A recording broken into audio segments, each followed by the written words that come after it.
Welcome to Through the Glass, a podcast for you, for me, for our guests, for the community. Today, very happy to have Dan Gillio, the Community Outreach Director at the Jersey Shore Rescue Mission.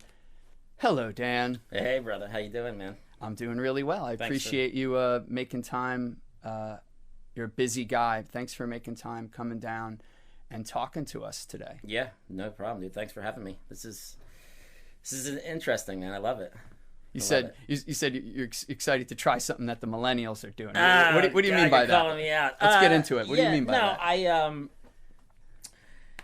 I just was a little slow to the game as far as podcasts went, and even like I just bought a new car and just hooking everything. I can't even. It's just crazy, like how things. My phone links up to everything in the car, and I could play any podcast I want to. I mean, I just used to driving like a 96 Ford Ranger, so what are you going to do with all your cassettes? I don't know. I put them at the thrift store, so, but no, I mean, this is awesome. This is awesome. And you said you're happy to get out of the house, so I'm happy to have a place for you to go. Obviously, it's not the kind of year where people are out and about quite as much. Tell me a bit about your getting out and about this year. Yeah, brother. I mean, I think back in March when things were going a little south, I don't think we really knew what that was going to do, and we obviously locked down and everything, but we managed to. We had to at work at the mission, at the rescue mission, we had to close down. We were able to. I was lucky enough to be able to go to work every day. There was nobody in the building, but man, I just I've been pretty busy throughout. Like there really hasn't been a time where I've been really luckily like stuck inside for an extended period. I just we tried to keep the men that were at the mission. We tried to keep them, if they wanted to leave, meaning like our clients or some of the shelter guests that were staying with us, once the lockdown hit, they were welcome to leave, but they couldn't come back. So there's about 10 or 15 guys that decided to stay, and so we just dismantled all the racks in the store, and did like a full clean, painted, did a lot of like little construction work inside there. Everybody tried to kind of stay self-contained, but that was it. Like the footprint was really my house and then the mission, and people took it pretty seriously at first, so it felt pretty good. But yeah, that's really been it. I mean, just working home, that's it. That's been my experience too. You're looking at work. Yeah. And, well, this is great. And I came from home. And I'm sure, like anything, you get a little, seeing the same four walls every day gets a little tough. But we're making it through. We were lucky. The rescue mission, Jersey Shore Rescue Mission, had zero exposure to the virus. We have another mission in Morristown, New Jersey, which is where a lot of the men from down here end up. It's called the Market Street Mission, and that's really like more program style, life change program. That mission had a little bit of exposure up there, and that was. It's just new to try to keep the men and the everybody safe, and I don't know. It was my father works up there, so that was it's a little daunting. He's a little bit of an older guy, so it seemed like more people on like this second wave were you started to know more people that kind of got sick, but I think overall, like we did a pretty good job, I'd like to say, of just trying to keep our distance, keep everybody safe. But it is, I can see it's starting to wear on some people, that's for sure. Well, no doubt, even the best of them out there. Yeah. And any any routine that you're not accustomed to or is being forced or encouraged strongly, either through law or through society or through your friends or significant others, it's tough. I think, and maybe particularly in this country too, you know, we tend to pride ourselves on I do what I want. Do what I want when I want, and as long as I'm not hurting someone else, I'm good. So it's kind of baked into the culture too. So I think the pandemic was a bit of sort of the antithesis of what's normally baked into our culture. But before we get too far into it's tell the folks, what is the Jersey Shore Rescue Mission? I know what it is. But can you explain the work that you do and why you do it? Yeah, definitely. So the Jersey Shore Rescue Mission is it's a homeless shelter. It's a men's homeless shelter, and it is it's the start of what we call like a life change program for men that are, you know, struggling with addiction. And it is where we currently hold like our relapse prevention, where if the men are you know, struggling with relapse after they graduate our program, they're welcome to come back. And but the mission itself, I mean, we serve meals, you know, 365 days a year. We provide, you know, when everything was working according to plan, the shelter opens up at 4:00. Anybody can come for a shower. Showers are before dinner. We do your laundry, and then you know, dinner's served at 5:30, and after dinner there's a chapel, usually like some local church brings some music or a message, and then you know, we have the ability to sleep almost like 38 shelter guests. So it was pretty full. We were you know, we tried our best to make it work through the pandemic, and we did. We managed to, you know, keep the doors open as much as possible. But so that is it's interesting work. I mean, you know, there's different faces there every night. You know, the amount of dinner, we probably do about 50 to 60 dinners a night. You don't have to stay at the shelter to come eat dinner. Anybody in town can come and get a meal. So that all takes place upstairs at the mission. So that is at 701 Memorial Drive in Asbury Park. That's right. And downstairs is the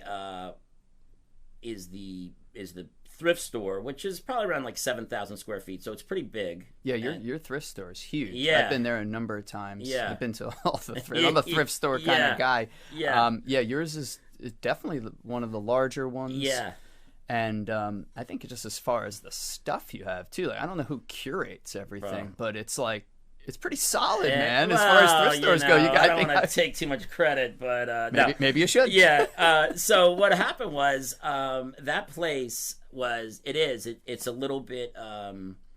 We've grown. I mean, honestly, the last 3 to 4 years we've just seen like a major uptick in just sales, and I think just getting our name, word of mouth is traveling. But to keep that place running, it is.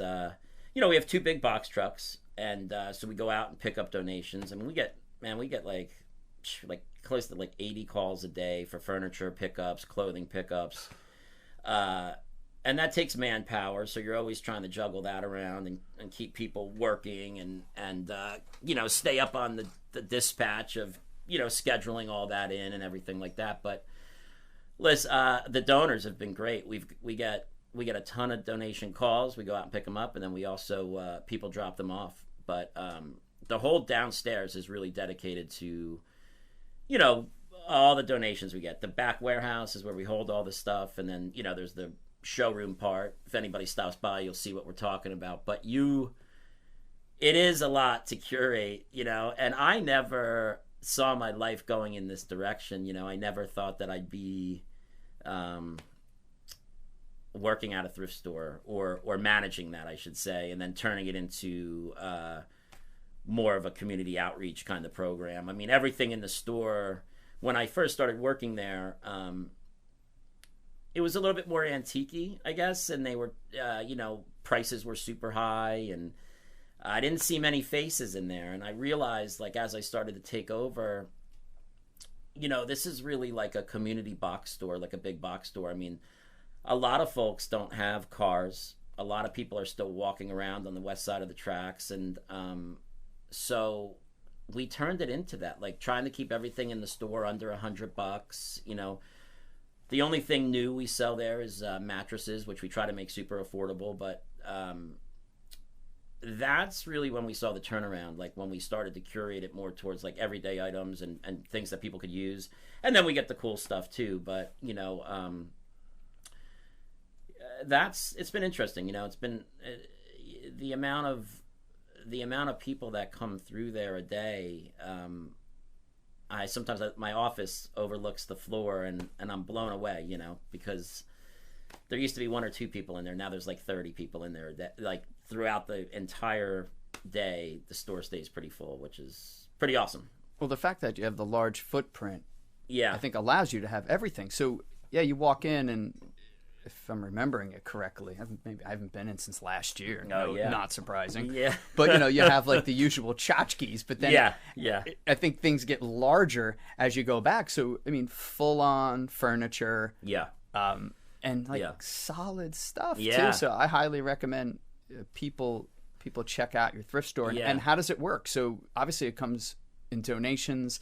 So people aren't, when they drop off, you're not paying them to take the stuff. It's a pure donation. It's a pure donation, yeah. And then you're able to run all the logistics of the shelter and the thrift store itself and all your community outreach strictly through that income? No, yeah, definitely. Everything that goes comes into the store. I shouldn't say that. That's. Let me backtrack. No, we get private donations. I mean, people are always donating money to the mission, but the store, I think the store makes up.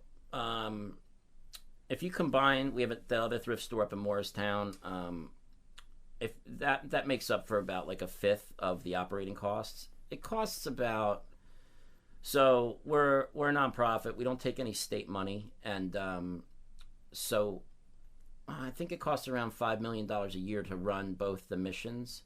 And if you think about, if you break down one of the men trying to go through the program per 9 months, it's about $32,000 per man. So, but we're able to, I mean, the busier the store gets, the more we're able to like offset some of those costs, which is helpful. And I mean, the giving really hasn't slowed down through the pandemic, which is really a blessing. But I mean, it's a labor of love. It's tough to kind of get people to think about. Some people are just calling. They're calling because they're moving out of their house and they just want furniture gone, or some people just can't. They just struggle with throwing things out, so they want to give us like anything and everything. We try to let people down softly. Like there's just items that are just not worth taking, and things that will probably cost us money to get rid of. That takes a little bit of finessing because people don't like the word no. People feel like in their heart they're trying to donate to us, and for the most part it's coming from a great place. But yeah, I mean, not to get too off track, but I think the store down here, does a pretty decent job, definitely with growth as far as contributing to getting these men through the program, and keeping the shelter open. Yeah, at the thrift store, just to stick with that a little bit longer. Yeah. So for folks listening, like, what are the types of items you need the most, or what are the ones that turn the best profit and are the easiest to sort of turn around? Because I think a lot of people, they want to help out, they want to do something. They're like, is it better for me to cut a $50 check or to call about this couch? Yeah, that's what are like the smartest ways for someone to support the work that the Jersey Shore Rescue Mission does? Yeah, no, that's funny you said that, because I was thinking about that today. If you were going to donate your couch and it's, you know, 80s, 90s, the floral print, you know, it's going to wind up, it's, you know, for the most part, it's not going to sell. So we would come out and pick that couch up. But, like, I'll tell people, or I'll tell the dispatch to tell people, like, look, I mean, they usually send pictures, and we ask for a donation to take the couch away. But this is not always, and I don't want to get into, like, too much of a gray area. But there's just, you know, those items, they wind up just sitting in the warehouse. Nobody is buying some of that stuff. The items that sell the most are really dressers. Dressers go pretty quickly. If you think about, you know, most people have that we're selling to have, you know, small apartments. So, like, you know, huge couches don't really do us great. China cabinets we don't really take anymore. You know, big TV like console entertainment centers. We don't take those. We don't take the tube TVs. But, you know, dressers, small kitchen tables, stuff that people can use. You know, stuff that fits into like a small one bedroom, small studio, you know, that's really our clientele. So that's a good way to think about it. Yeah. So for anyone who has lived in a one bedroom apartment, or has lived in a college dorm, even, exactly, or, you know, shared an apartment where there's too many people, Yeah. and, you know, you gotta keep your furniture down because you need to get that extra cot. That's a good way to think about it. Yeah, we don't take any mattresses, no mattresses. We don't, you know, no used mattresses. You know, headboards and footboards. I mean, honestly, people drop them off. We don't take them. I mean, you know, they usually don't sell. So, but, you know, we try to curate it in order to, you know, like you said, just think about what people really want, you know, or people really need in town, you know, that need to come to the store to buy it, you know. You said before, I didn't really see myself being a community outreach director for a Jersey Shore. So what did you do? Do you need a hand with those? No, I was keeping it off. I was getting used to the sound. It's good now. It's good. You're cool? Yeah. Because we could do it any way you want. No, I kept it off the backside of my ear, just. But I'm getting used to it now. All right. Yeah. All right, whatever works for you. I'm a little fidgety, you know. Dude, I hear you on that. Yeah. I've got the curse too. Yeah. So what did you see yourself doing? So did you have a plan? You know, I did. I mean, I grew up down on Long Beach Island. I grew up in a little town called Beach Haven, and I had a family retractable awning company, which I worked my entire life, and I saw myself doing that. You know, I was gonna just take over my dad's business, and I felt like, you know, do some construction in the wintertime, and that was, you know, there's not many ways to go down there. You know? Beach Haven is. I know Beach Haven really well. Actually, I go down there just about every year. Yeah. But yeah, the island it's off in the winter. Yeah, that's it. Lonely but intoxicated. You know, that's what they call it, right? So LBI. So we. That's the first time I've heard that. It sounds so on point. It really is. I mean, you either do construction in the winter, you commercial fish, or you. That's really drink. You drink. There's not a ton going on, you know. So I tried doing that. I really did, and I was. I have an older brother out in California, and he lives in Ventura, and I was. So I toyed around in my late 20s, early 30s with like living by Coastal and going out there, and I hooked up with an awning company in Santa Barbara. I was working for them, and I just, as I started to travel a little bit more, I felt like, man, I want to do something different. You know, I wanted to try to find a new path, and I didn't go to college or anything like that, but I just felt like there was something else out there, and so, I mean, you know, I came back from California. I moved up to like North Brunswick, New Jersey, where ironically, I opened up another awning business on my own, and so it just serviced Monmouth and Middlesex counties. And then my father, who is in ministry, was working at that other mission I mentioned, the Market Street mission, and he said to me, "Look, Daniel, there's a job at the Jersey Shore Rescue Mission. They need a cashier." And I was like, "No way. There's no way that I'm gonna become some like counter person." Like, yeah, I've never worked in retail in my life, like in that sense.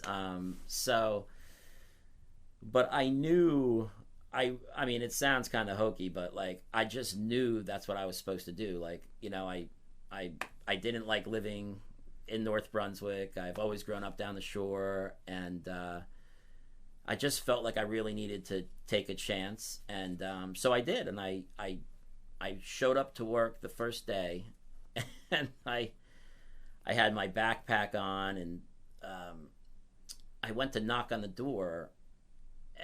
It was before the thrift store even opened, and some dude comes out and he goes, "We don't open till 4 o'clock for the shelter," you know. So he thought I was like some homeless guy, like just like looking for shelter. And I said, "No, man," I said, I'm here to work. This is my first day." So you weren't dressing to impress that day? No, I mean, I was in my flip flops. I had my board shorts on. I was like, you know, and I've got a bad problem with like plumber's crack, and my pants are always sagging. So like, you know, that's like, he's like, "If you're gonna work here, you got to pull your pants up." And I was like, "Oh my goodness." So I made it through my first day, like trying to learn how to register works, and you know, it seemed so big to me at the time. It seemed so. The store, you know, we mentioned how big it was, and then just the clientele, and getting involved with the community, and some of the guys that are, you know, showing up around 3 o'clock, and you know, waiting till 4 till the shelter opens, and all of it. I just felt so out of place, you know, as a dude that grew up in like a resort town that, you know, is basically no culture whatsoever. And I've traveled. Like I felt like I was well traveled, and I felt like I've always done, you know, ministry through the summer times, and South America, and really all over the world. Just, you know, I mean, but being there at the mission, I felt like I felt uncomfortable, but in a good way, and so I just stuck it out, you know. And as I stayed there,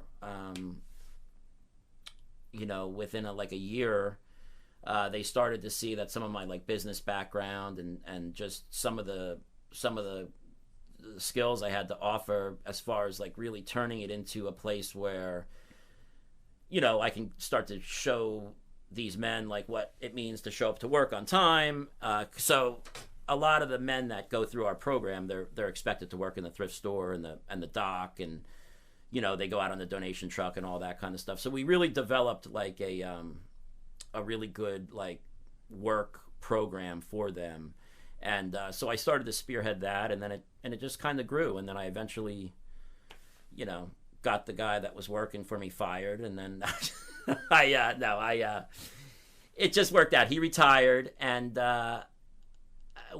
they asked me if I wanted to manage over there, and I took him up on it. So you guys have a whole ecosystem really going for these gentlemen. Yeah. So it's amazing to just have a place that can supply food for people who need it. And yeah. I want to reiterate the fact that you said earlier, anybody can show up. Anybody. For a meal. You do not have to be a resident. Anybody, yeah. Okay, so... Yeah. So you know, let's and they're let's hot reiterate meals. that I mean, fact. it's a hot meal. It's nothing. It's one of the rules. Like, we don't ever serve a cold meal there for dinner. Like, we feel like, I mean, I know it's in the summertime that could be a little tough, but like, we just feel like most people deserve like a hot meal at the end of the day, and you know, they're pretty decent. I eat them, so you know, and I'm a big guy. You haven't missed many. I can see that. I get my fair share. Yeah. So they're not just getting a meal. So there's a shelter, so you have a bed. There's structure. I looked on your website, and you have like your daily schedule list. I think structure is probably one of the most important things. It is, for many, many, many people, some more than others. And and then into a jobs program. Anytime I've been in the thrift store, I got the feeling that a lot of the folks who were working there were likely residents. Sure. And that just felt good. Sure. That felt, because if you don't know, you don't know. So you're really providing a whole ecosystem for these guys. Yeah, that's true. You know, I took for granted what work ethic. Oh my gosh, he's probably gonna see a big booger in my nose. It wouldn't be the first time. It's okay. Anyway, I cleaned out right before. Yeah. So I, growing up, my father was he instilled like this work ethic in us to the point of like I just had such, you know, I'm sure people can relate, but working with my dad was just always explosive. You know, like I didn't know what he was trying to instill in me at the time. Like, you know, you put your tools back or you show up on time, all that stuff that, you know, when you're a punk teenager, you just don't feel like listening to, you know. But as I got older, I realized like, oh my gosh, like all this stuff is very valuable. These guys never had really any of that, you know. They really just, like you said, they just don't know. They're a lot of them are really not aware of what they look like, or taking any sort of initiative or drive to be, you know, they just really, you know, you're starting from scratch. Well, people mistakenly think, I believe mistakenly think that everything someone does or thinks is a choice. Yeah. This idea that free will sort of ultimately, and I was just reading about this too. There's a book, Population Wars by Greg Graffin. Good book for anyone who wants to get into that. But, and it touched on this and the sort of fallacy of free will, and that oftentimes we're making judgments on people because we're going, I can't believe they chose to do blah. Yeah. I can't believe they didn't do blah. But usually what we don't realize, and I'm guilty of this as much as anyone, by the way. I'm certainly not trying to cast a finger on anyone, because I do this as well. I'm a judgmental person at times. Yeah. And I think it's a human condition. Yeah, for sure. It's a human condition. Yeah. But if someone does not have exposure through a family life, teachers, mentors, if you don't have, you mentioned your dad and tools, it's like having we all have the same toolkit, but the tools that are in it are not the same. Yeah. Some of us have, you know, every freaking screwdriver, you know, all the different sizes, and you know, some people have none, some have two. Yeah. And it's good to remember that these things, in many cases, certainly not all, are not a choice. And for us to be sensitive to that, empathetic to that, and I think a place like yours, specifically if you're providing job training and a rigid schedule. Yeah. I had the crazy dad too, by the way. Yeah. That's some Italian shit, right? Like, oh my god. You got to put away your tools. Oh god. Always explosive. Oh yeah. You know, hammer would maybe get thrown here and there. Brutal. You had to leave. You had to leave the job site cleaner than it was before you showed up. You're 100%. Like, this place was a pigsty when we showed up. I don't care. I don't care. Clean their kitchen. Like, we didn't even work in the kitchen, dude. I know. I don't know how I got on that, but when you were talking about your dad being a hard ass. Oh my goodness, he's crazy. Crazy Italian dads. Crazy Italian, dude. I mean, you know. I think I'm turning into one. My boys will probably say that. Yeah. My father. So you know, our business was called, you know, Giulio Awning Company, and so I had a work van. I used it for work and leisure. I had busted out like one of the back windows, and it was an old red conversion van, but it had our name on the side. And so I just put cardboard in it. I thought I did a really nice job putting cardboard in it, but so my father like followed me around, like he was looking for me. It was just right around cell phones started coming out. And he's like, he finally finds me at the end of the day, and I think I had my surfboard.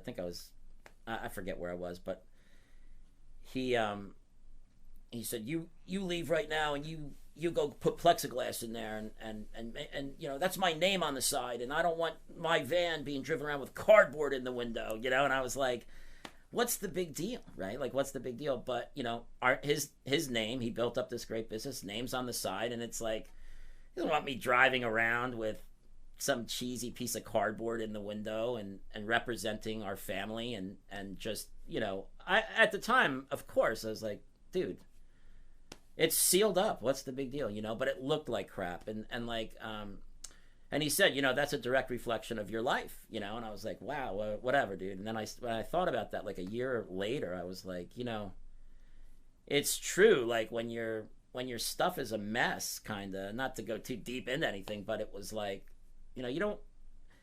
A lot of these guys, like, they're just, life is messy, and it always has been. Now there's, you know, there's times where people make choices to end up where they end up, but like, you know, there was some empathy that I had to, you know, like I just wasn't prepared for how messy their lives actually were, or the lack of tools that they actually had. You know, I mean, you know, no, I mean, honestly, I know it's no moms, no dads, blah blah blah blah blah, but now we're just talking about moms or dads that did drugs with them, or moms or dads that just stole from them, or, you know, abused them in certain ways. It's just the darkest stuff that you can imagine. So it's like, you know, just to come out of that and then to expect them, it's just a lot of work, you know. Some guys just need more work, you know, but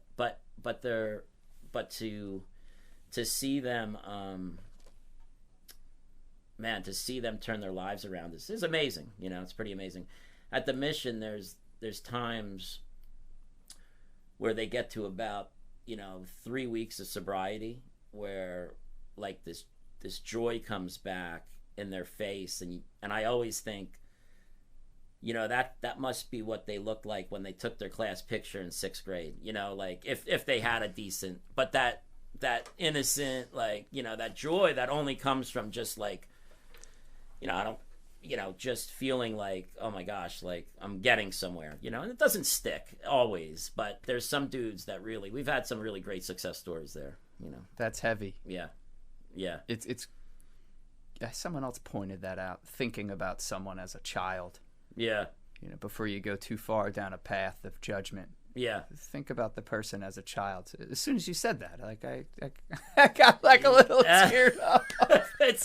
But it's crazy. It's, you know? so true though. Like, you know, you had your dad screaming at you about the window. I had my dad screaming to clean up people's kitchens, even though we weren't working in the kitchen. How lucky were we to have that? And the people who don't have that, the fact that they can get it now. But you're right about sobriety bringing joy. You know, one of my best friends in the world, he got sober a couple years ago, and we don't talk as much these days just because our lives and our geography, everything sort of really shifted. But I was thinking about that the last time we talked. He shot me a text, and then we turned it into excuse to have a long conversation, and the joy in his voice. Yeah. And I was like, man, I hear a total difference in you these days. Like, he was always cool. We were always close. Yeah. He's brilliant, which I think was part of his suffering too. His mind was so sharp, and he was so successful in a way, but everything else was messy. Yeah. Inside here. And the joy came back. He was just talking about how happy he was with, and by the way, simple things. We're not talking about like anything complex. We're just talking about like waking up and you know, just feeling good about someone who made you lunch. Little shit. Yeah. And then what I saw an Instagram post today from another friend who 4 years sober. He was celebrating that, and that's not the trick for everybody. No. But for people who really go down a dark path, when they can cut that out, it allows some light to come in, and they kind of become childlike. Yeah. Again, because we're all, most children are joyful. Yeah. I don't know. That's really beautiful. Yeah. Yeah, man. It's interesting. Yeah, and you know what? You don't have to be. We call it a life change program. You don't have to be struggling with addiction to come in. You can just be struggling, you know, and trying to find something new to, you know, if you want to just change your life and I mean, usually, guys are kind of, we're usually their last resort. They've burned through all their friends and family, and but yeah, I mean, it is a beautiful thing when you start to see people turn around a little bit. What's the vibe of someone? What's the average vibe of someone who you're the last stop, right? So, like you say, you burned through everything else. What's the average vibe of a person who's either coming in or someone's maybe strongly suggesting they come in? What's the general vibe of that person? And is that, what are the challenges there? Well, I think we're just conditioned to not ask for help. Like we ask. I mean, they have to come in on their own 2 feet, and they have to say, "I need help," and then. But the vibe is usually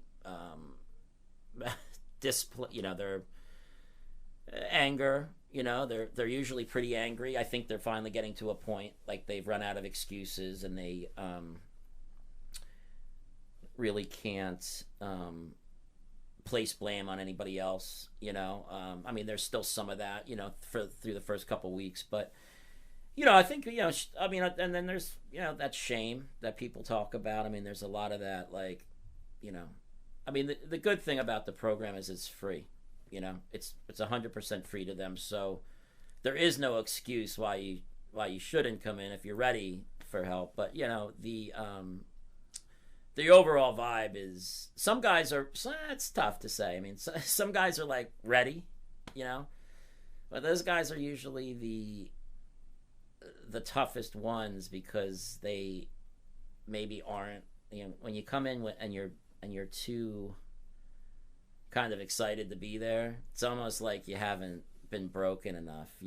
Wow. The dudes that come in that are like, oh my God, I cannot believe this is where I am. Those are the ones that you can work with. It's easier to build someone up when they're all the way down. Yeah. In a way. That's sure. heavy. Wow. For sure. Yeah. I mean, it's interesting. So that, like, just, all of that, all the stuff we're talking about, like, I didn't know this is where I would be, being used, and, coming from a place where, I partied, through, if you party your 20s away, then your 30s are like really tough. If you just made no moves to better your life, and then if you party your 30s away, I mean, 40 is gonna be, you know what I mean? It's gonna be a disaster. And then and there's guys coming in that are like 50, 60 years old, like, and they're just starting their life, and it's like, man, it's so, like, I try to, like, some of the younger guys, I try to just I try to say, like, dude, you gotta try to get this together, because life is tough enough. Anyway, that's just kind of my own personal take on it. Like, I figure, because life kind of turns around pretty quickly when you're making some effort to turn it around. But you have to make the effort. That's a great point. That's a great point, not just for Yeah. the gentleman that you guys see on a daily basis. Yeah. I think that's good advice for anybody. Yeah. Because it's easy. It's so easy to slip into depression or inaction. Yeah. But it's rare that there isn't someone out there who's like, isn't willing to give you a hand. Yeah. I'm curious to know, how does, and there's a lot of conversation about it these days, as there should be, probably not even enough, but how does mental health and mental illness sort of play into your experiences? And what I mean by that is, there's nature and nurture. You could look at people's upbringing and being who they are as a product of their nature or their nurture. And we talked a lot about nurture or the lack of nurture at times, but how does mental health play into the work that you guys do, and what are the challenges there? That is the mentally, if you're on for our program, we don't have any nurses or anything there. So as far as if you're on medication for anything, unfortunately, we have to put you, make some phone calls, and we'll find you a place to go. But yeah, that's a tough call. You know, I mean, I think most people have probably, like, you know, as being the last resort, have you know, seen other doctors, or maybe have been put on some sort of medication for, you know, depression or whatever it is. But yeah, you know, that's something that we kind of have to shy away from there. I mean, most guys usually have, I mean, they're beat up, you know. But as far as like going down, like, or handling that side of things, that's not really, you know, we have to find you another facility. You know, if that's kind of what you're asking, I don't know. No, it's exactly what I was asking. I didn't know if that was something, but it makes perfect sense. Yeah. Obviously, you would need more resources. Yeah. Nurses, med administration. Yeah. And I could assume that would be really tricky in a place where you're really trying to keep medication of all kinds. Yeah. At a minimum. Yeah, for sure. For sure. So, I mean, you know, but we'll do our best. You know, we try to, you know, my director there, Phil, I mean, he is, he's got such a big heart, man. He tries to help. One of his strong suits is trying to place a lot of our shelter guests in some sort of housing around town, or, you know, if you're a Monmouth County resident, and we try not to leave anybody hanging. We'll try to find you an alternate program that works for you, you know. So, but yeah, that's, you know, that's really it. You know, you really can't be on medication to come into ours. Yeah, I could. Yeah, I could imagine. To stick on the things that maybe you're not equipped, or you guys don't deal with on a regular basis. So obviously, it's a men's shelter. Yeah, and I could, off the top of my head, maybe wrongly, sure, assume why it's better to have to stick maybe with one or the other. Mm-hmm. And we don't have to get into whys or anything, but sure. Where can women go? Where can a woman go? So obviously, I'm sure you guys are plugged into resources in the area. Yeah. What can a woman do? So, who's in need? Yeah. Obviously, women can come and eat. They can eat, and they can actually shower there as well. Okay. Yeah, that's tough. I mean, it's tough to see. Sometimes, however, maybe some families have heard about us, and you know, they show up with you know, the mom, the dad, and a couple kids, you know, and that's just you know, it's tough. They could eat, they could shower there, but we as far as it's hard, you know. It's hard to find a place that's an emergency shelter in town. I mean, we have places like, I think the Dream Center is for single moms. They try to help as much as possible. Pastor Isaac is, you know, great dude. I think there's Catholic Charities. I think there's an emergency shelter out in Freehold, but it's kind of a pain to get to. There's not a lot in Asbury Park, as far as if you were a female and you were looking for a place to stay, you're gonna have to work for it. It's a bummer, you know, and you know, it is tough, and it's a question that we have to answer, you know, from time to time. But it's just this is who we've been, you know, for so long, and we'll certainly try to make those phone calls for a woman when she comes in to try to get them some sort of shelter that night. And usually we can.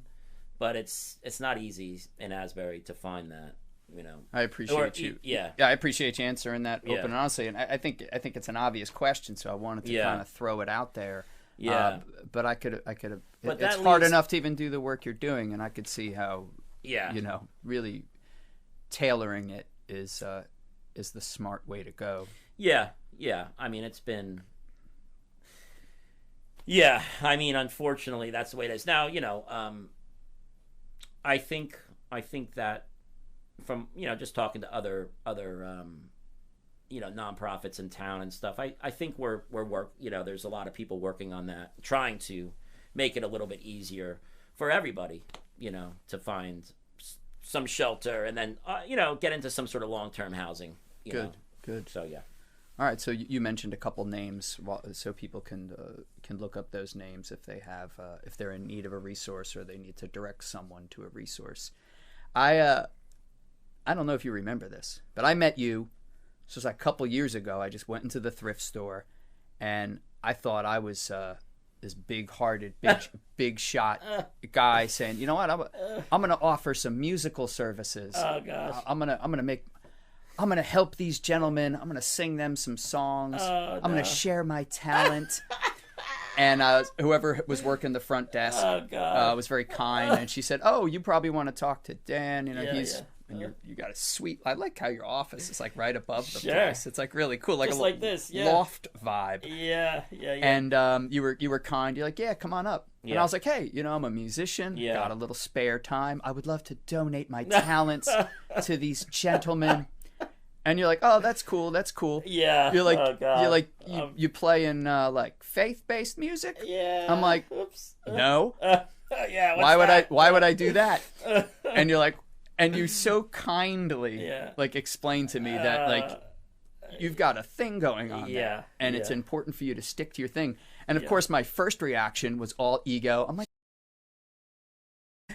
which is so wrong-headed, and it's all ego going on with my reaction, and it makes so much sense. So I just wanted to tell that story and bust your chops a little bit and make fun of myself a bit too. And then we ended up hanging out and talking just about music in general. Yeah. So talk to me. You've mentioned the word ministry 2 or 3 times in our conversation. I'm not sure if a lot of people who are watching this right now know what that means. Can you get into that a little bit? Yeah, I mean, like, as far as I guess as far as doing I felt like just like I grew up in a house that was faith based, and so we always just kind of went with I guess that's overall when you work in that field, it's like ministry work. We have always done kind of like summer outreaches to like inner cities, and we've been down to Costa Rica. We built some skateboard parks in Jaco. We've done a ton of work. My brother just planted a church in Ventura, California called New Church, but he was a missions pastor for a long time just north of LA, and so we would go down to Mexico and go to, it's so crazy, but we would do a lot of rebuilding of churches down there. We do a lot of bringing basketball hoops down there, soccer, setting up soccer nets, and just kind of doing what we thought was making a dent. But really, there's as I started to do a lot more of that work, I realized like there's so much to do in your own backyard, and like there's just a lot to do home here, but as far as like the ministry work, I mean that's just kind of the field that like our family's been in, kind of, that's our entire lives, along with the awning business and everything. So it's like God and awnings. Yeah, exactly. Tent makers. Yeah. We can make some connections there. Yeah. No. You play music. You know what? I don't play music. I wish I did. I thought you said you had played guitar, or I think you were like running an open mic or something. Am I mixing this up? No, you're not. We did do that up at, my dad was a pastor up at it's called Pottersville Church. It's up just outside of Chester, and we had a community house where we would do like an open mic night once a month, which was great.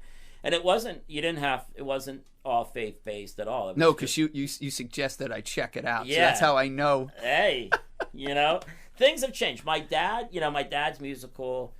My uncle Glenn Burtnick, he's always around here. He Glenn's your uncle. Yeah, Glenn's he was married to my dad's sister, so they're separated, divorced now. But Glenn's my uncle. I call him Uncle Glenn. So okay. But Glenn's a friend of the studio. I figured. Yeah. He's. I mean, the entire really our whole family is pretty. Everybody plays the guitar, but me. Am I closer? My brother Thomas just passed away of unfortunately he was right before last Thanksgiving he took a pill laced with fentanyl, and he was 36 and never woke up, unfortunately. But he was super gifted at music, like just an amazing could hear anything, could play the piano, the guitar. My dad plays. Like we really, most of our family, going a little long-winded here, but long story short, I don't play music. I listen to it though. Well, I don't think anyone in your immediate family, except for Uncle Glenn, has been in a recording studio this nice. So you can rub true. You can rub that in their face that's next true. time they're playing a song. Yeah. Well, that's the thing. Thomas, last time I was in a studio was with my brother Thomas, and oh my gosh, my uncle has a studio in South River, but it was not nearly as nice as this, that's for sure. So, yeah. I'm sorry about your brother. Yeah. I think, here in the music scene over the last some odd years, fentanyl has personally taken out a couple of my friends. Yeah. It's tough. It's like, I don't want to sound like an old guy here. It's not like it used to be where it's like, normally you can kind of skate through a couple near misses with most drugs. Yeah, for sure. But this is really not one of them. No. And I have little kids. Yeah.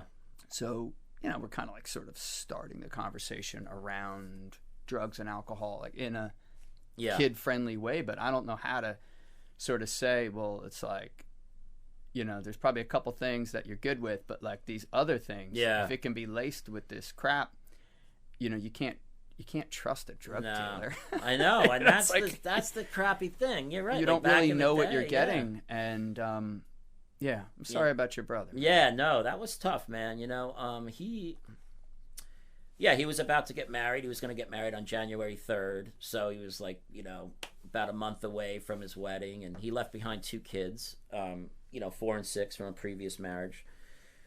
He lived in San Diego,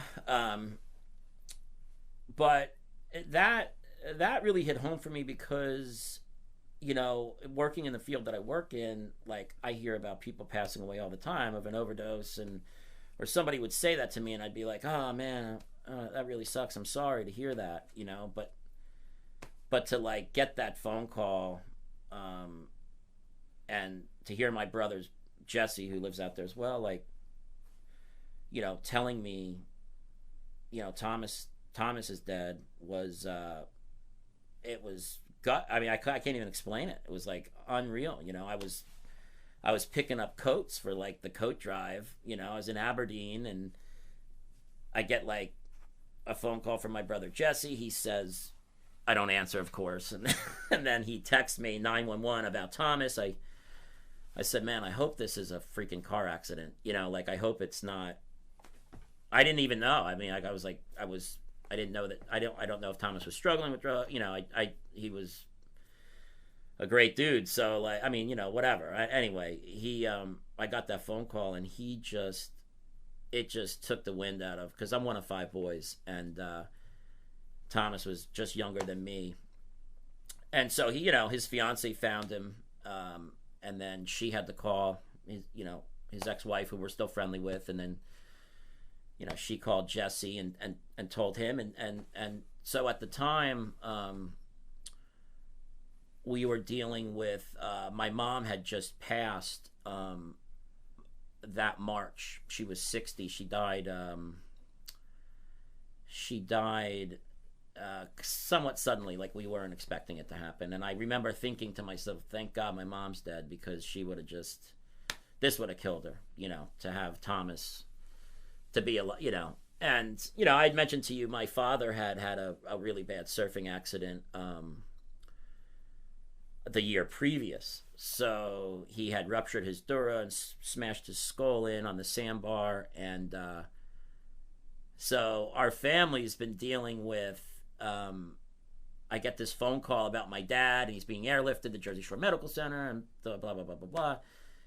And he gets home from the hospital. I think that was December, I think it was back in 18, so December 14th. The accident happened in September. December, he gets home. My mom takes care of him. She winds up passing away that March, and my dad was still dealing with like his brain injury. He was having a hard time kind of wrapping his head. He couldn't drive at the time. Was watching his wife pass away before his very eyes, but couldn't really wrap his head around it. And then like a couple months later, get that phone call about Thomas. It was just a brutal couple years, and but we were able to get through a lot of that, and just as much as the mission has helped, not to polarize it, but like as much as it helps the men, like it was there every step of the way for all the stuff that we went through. I mean, the minute my dad was in the hospital with his accident, he, just the support was outrageous. It was amazing. I don't think we would have been able to get through it like that. And then having my mom pass away a couple months later, and then my brother, just the time and all just never, they just did so much for us. It would have been tough to get through all that without that kind of support, and so that was a real blessing to be able to lean on them through that. All you were giving was coming back. Yeah, and you probably didn't expect that. Not at all. And I really have never been in that position where it's hard to accept that kind of help. It's just tough, but that was a growing experience for me, and I think about the people that don't have that, and you're sitting in these ICUs and you're around these hospitals and you're looking at people that are, it could be a lonely world out there, and so this is I feel very grateful that I'm in the position that I'm in. That's what I'm grateful for this year too. I feel very, very lucky to be working where I work. What's the most effective way somebody listening right now or watching right now can support the Jersey Shore rescue mission? What are the top 2 or 3 just most effective ways they could support? I think you could say cash, and you can say hygiene products and stuff like that, but I think word of mouth. I think I just want people to be a voice box for the mission. I think that there's a big gap between Asbury Park, and the next real mission would be either like Trenton Rescue Mission or Atlantic City Rescue Mission, and there's not a lot of public transportation past like Bayhead, but we got some issues in Toms River, Ocean County. I know it's outside of Monmouth County, but I think just getting more of the, a lot of people even around here still don't know about the mission, and I think just being a voice box for us would be great. We run, we have a 5K race in October. Anybody could sign up for that. We have, the Coke giveaways. We have events. So if they just want to go on the website and kind of, check that kind of stuff out. And then on there'll be a list of needs, because it does vary from month to month. So, we try to help our men out with when school was happening, the guys that are going through the program that have kids, we try to support them, the children, with backpacks and clothing, and, so they don't have to worry about their children while they're trying to get their life together and stuff. Sounds like like you're talking about things that people everyday items just be doing for themselves. Exactly. So I'd be thinking about my children's school supplies in August. I'd be thinking about the household hygiene products every week. Yeah. And of course, we want to keep an eye on the budget. Yeah. So, all right, everyone who's listening, those are some smart ways. And my goal was to be a voice box. Thank you, man. For the rescue mission, Thanks, the Jersey brother. Shore Yeah. rescue mission. So I can check that off, but I and everyone else needs to do a lot more, not just for the Jersey Shore rescue mission, but just for people who need a hand. Be a good listener. Work on being judgmental. I will continue. Dan Giglio. I'm judging you right now. I'm judging you back. No, listen, man. I just want to thank you for this. I'm nervous. I mean, this is my first thing, but I'm working through it, brother. I mean, sometimes it comes out a little choppy, but at the end of the day, I think this is a great city. I think that we just, we can love one another and just keep on pushing that, Dan Giglio, thanks for coming on Through the Glass. Goodbye, everybody. Thanks, brother.